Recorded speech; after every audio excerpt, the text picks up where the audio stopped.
বন্ধুরা, আপনারা যে কমলা লেবুর ফলটা দেখতে পাচ্ছেন, এটা একটা চাইনিজ ম্যান্ডারিনের বিশেষ ভ্যারাইটির হিসেবে চাষ করা হয়।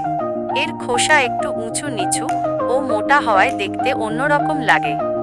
পুষ্টিগুণ: এই চাইনিজ কমলা রয়েছে প্রচুর পরিমাণ ভিটামিন সি, যা রোগ প্রতিরোধ ক্ষমতা বাড়ায়। সর্দি কাশি দূর করতে অনেক সাহায্য করে। ত্বক উজ্জ্বল করে। বন্ধুরা, এই ফলটা ডায়াবেটিক রোগীদের জন্য তুলনামূলকভাবে নিরাপদ।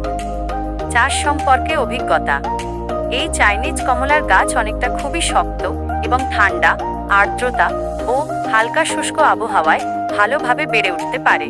এই গাছের রোগবালাই তুলনামূলকভাবে কম। গাছ লাগানোর 2 থেকে 3 বছরের মধ্যেই ফল ধরে।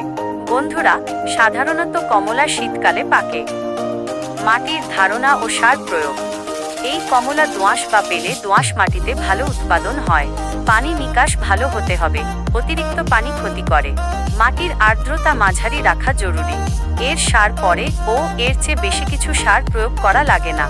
জৈব সার, কম্পোস্ট এবং বিভিন্ন ধরনের কীটনাশক দেওয়া জরুরি, যেন গাছে পোকা না ধরে। বছরে 2 থেকে 3 বার সার দিলেই ফল পাওয়া সম্ভব। বন্ধুরা, ভিডিওটা ভালো লাগলে লাইক এবং চ্যানেলটাকে সাবস্ক্রাইব করবেন। কমেন্ট করতে ভুলবেন না। আপনি যদি আরও কিছু জানতে চান, তাহলে কমেন্ট করতে পারেন। ধন্যবাদ।